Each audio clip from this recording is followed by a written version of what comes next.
This story comes from a night a few months back. Wife and I had been swamped with our respective jobs, and cooking a meal on this particular evening wasn't going to happen. So we decided to make our way to the local White Castle for burgers and shakes. Simple enough. This is a restaurant we frequented for years, and while it's not in the best area, it's not like heading to it after the sun sets is going to be met by great threat of harm. At least, not any other time that we've made the drive-thru dash in the past. So, it's about 8:45 p.m. when we pull up to the aforementioned drive-thru. My wife is driving, I'm riding passenger, and already thinking about how many delectable burgers I plan on smashing.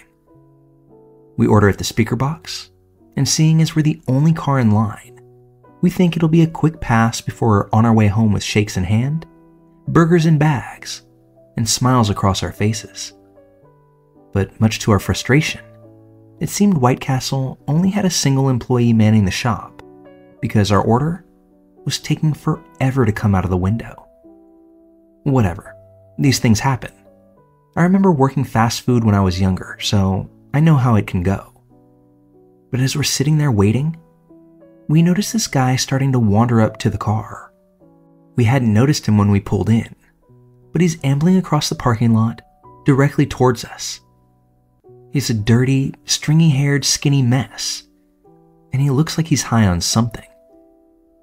For a few minutes, this guy just stands there on the passenger side of the car, maybe about 10 feet away, staring and swaying back and forth awkwardly. I don't feel like being asked for money or a ride or whatever, so I roll my window up. There's something rather off about this dude, other than the fact that he seems high. Now, I'm not throwing shade here, but my wife has an awful habit of not locking the doors when we get into the car. Something that I've done my best to instill in her is just good practice. But it's about at this point that I glance down and see that, sure enough, all the doors of the car are unlocked. While the guy is still a short distance away, I don't want to leave it to chance that he doesn't have bad intentions in mind. So I reach down and click the button, hearing the reassuring lock sound permeate the entire car. I go to shoot my wife a telling glance, but before I can whip my head around, this tweaky guy has grabbed the back door handle and begun pulling at it furiously. My wife and I both freak out, and she hits the gas. We circle the building and park on the far end of the parking lot, because I want to tell management that there's a creep in the parking lot and, damn it, we aren't leaving without our food.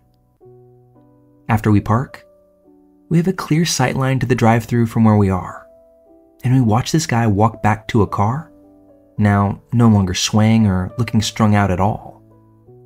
He says something to the driver. The driver slides over into the passenger seat. Stringy-haired dude looks back over his shoulder directly at the both of us, before doling out the single creepiest wave that I've ever been on the receiving end of. Then he gets into the car and simply pulls out of the rear exit of the parking lot, disappearing into the night a few moments later. Neither my wife nor I really know what that was about. If he was just going to try to hop into our car, why did he announce his presence by standing next to it awkwardly for a few minutes? What was the intent if he got in? While I know it likely wasn't anything good, I can't help but wonder what would have come our way had I not gotten those doors locked. Likely, we would have wound up carless, but I know that there's a very real possibility that that's not all he would have taken that night.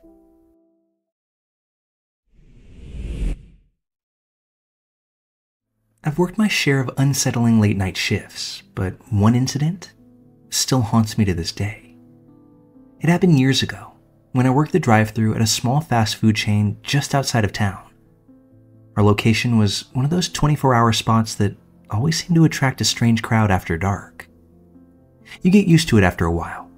Drunk customers, late-night munchies, and the occasional creepy vibe. But this particular night, it was different. It was something that still makes my skin crawl anytime I think about it. I was used to seeing regulars, especially the night owls, There was one guy in specific who showed up nearly every night, almost like clockwork. I never knew his name, but he was hard to forget. He drove this beat-up old car, headlights always dimmer than they should have been, and his demeanor was off. Not rude, not aggressive, just unsettling. He was always quiet, ordering the same thing every night. A double cheeseburger with extra onions, no drink, no fries. It wasn't just his order that made me uneasy, though. It was the way he'd look at me when he pulled up to the window. He never said much, just handed me the cash, stared without blinking, and drove off, usually without a word. Something about him always felt wrong, like he was watching me too closely, sizing me up. But as a young woman working the night shift, you learn to ignore the strange encounters. It's just part of the job, or so I thought. One night, he came through the drive-thru at around 2 a.m., per usual. I took his order, prepared his food, and handed it to him. Everything seemed normal at first, until it wasn't. As he took the bag, he didn't pull away like he usually did. Instead, he just sat there, staring at me through the open window. His eyes locked on mine, that eerie, unblinking stare, more intense than usual. The silence stretched on for what felt like an eternity, before he finally spoke. "You ever get lonely working here by yourself at night?" The question caught me off guard. He'd never spoken to me like that before. My heart skipped a beat, and I forced a smile, trying to brush it off as nothing. "Nah, I'm fine. I've got plenty to keep me busy. Plus, my manager's in his office," I replied, knowing full and well that I was the only person in the building, hoping that my response would prompt him to drive off. But he didn't. Instead, he leaned a little closer, almost through the window now, his voice dropping to a whisper. "Are you sure about that?"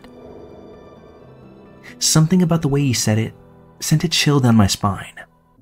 My instinct screamed that this was no longer just a weird conversation with a regular customer. There was something darker here, something that I couldn't quite put my finger on. I wanted him to leave, and I was seconds away from slamming the window in his face when he finally drove off. I chalked it up to another strange encounter and went about the rest of my shift. But that feeling of unease lingered. Something about him that night felt even more different than any other time. It didn't take long to realize that I wasn't overreacting. A few nights later, he showed up again. Same time, same order. This time though, he didn't go straight through the drive-thru right away. Instead, I saw him park his car at the edge of the lot, far from the building, a spot that the parking lot street lamps just didn't quite reach. He just sat there, headlights off. It felt like he was just watching, waiting. I tried to shake off the unease, telling myself that I was just being paranoid. But when he finally pulled into the line, that familiar sense of dread hit me hard. He handed me cash for his order as usual, but this time his hand lingered just a little too long, brushing against mine as he gave me the money. His stare was intense. His eyes locked on mine as if he was trying to figure something out. "Can I come inside?" he asked, his voice low and almost eager. I froze. It was the middle of the night, and we had a strict no-entry policy after hours for safety purposes. "Sorry, man, the lobby's closed." I hoped that saying that would be the end of it. But the way he smiled, this slow, unsettling grin, told me that he wasn't going to take no for an answer. "Oh, come on. I just need to use the bathroom." He said this with a casual tone, but his eyes told a different story. There was something in his look that felt almost predatory. I shook my head and tried to stay calm. "I can't let you in. Company policy." For a moment, he didn't move. He just stared back at me, that sick smile still plastered on his face. And then, without another word, he drove off. Even though he wasn't in front of me any longer, I couldn't shake the feeling that this wasn't over. Later that night, during a lull in customers, I went to take the trash out behind the building. As I walked toward the dumpster, I saw something that made my blood run cold. His car, parked right behind the building. The engine was off, the headlights were dark, but there was no mistaking it. He was still there. I instantly bolted back inside, locked the doors, and called my manager. It was while I was on the phone that I felt like my heart was in my throat. It was nearly 3 a.m. now, and while I was hoping my boss would answer his phone, he didn't. In between the second and third call attempts, that's when I glanced up at the main doors. The man was now standing there, hands above his head pressed against the glass door, resting his forehead right where the daily operating hours graphic was. It's like he was waiting for me to notice him, before that same low, slow grin crept across his face. A look that almost made me wet myself there and then. That's when one of his hands slid from an upright position down to the door handle. He yanked, but thank God that door didn't budge. He would yank every few seconds, and in between each pull, that smile never left his face. It felt like I was caught in some sinister loop in time, before I finally caught my bearings and changed up from calling my boss to phoning 911. The moment that a dispatcher picked up, I went in to explain how a customer was trying to make entry into the store, when the man let out a blood-curdling scream and began to swing his fist wildly into the glass door. His blows landed with a sickening thud, one that I could hear intertwined with his scream. To the dispatcher's credit, she didn't ask me 1,000 unnecessary questions. Once I told her the address and the situation, she said that cops were on their way. I stayed on the line with her, and even she heard his tirade. That's when the dispatcher told me to go to the rear of the store, lock the door, and not come out until she tells me that the cops have arrived. I follow instructions, head to the back office, and lock the door behind me. This is the general manager's office and has the security monitors in it as well. I can see that man continuing to pound on the door, making sounds that I can't even categorize, when all of a sudden, he just stops. The screaming, the pounding, everything. And just like it was a switch to be flipped, he walked back to his car at the edge of the lot, started it up, and began to pull off. I don't know if it was that he heard sirens off in the distance, or if he even knew that the cops were coming, but he picked up and left. But before he did, he drove by the front of the store, passing the set of doors that he had just unleashed a barrage of fists on, where he stopped for just a moment. His driver's side door is nearest to the entry, and that's when I see him look right into the camera that I'm on the other side of. One more time, that same grin, and then he drives off. Cops get to the store no more than 5 minutes later, and I tell them all that I can. Regular customer, here's his car description, banging on the door, all I can recall. They take the report, urge me to continue trying to reach my manager, and then leave once again. So with a few hours still left on my shift, I'm alone and still reeling from all that had just happened. I stayed on this job another month or so before deciding that it wasn't for me any longer. As I'm sure you can guess, I never saw that guy again. Not complaining one bit, because I don't know what I would have done if I ever saw those dim headlights pop up in the drive-thru again. I'm absolutely glad that it never came to that.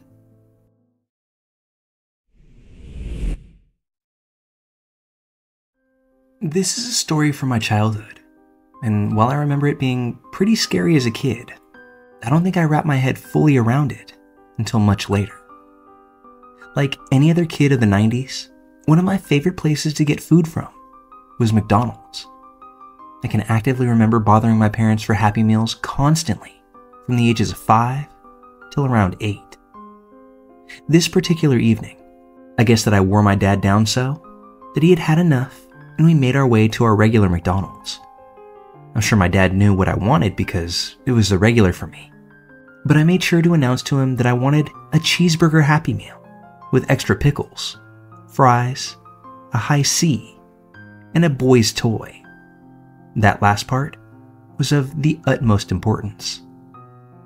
We make it to the window after placing our order, and now the wait was really on. I could smell those salty fries in the air, and I knew I'd have my burger and toy in only a matter of moments.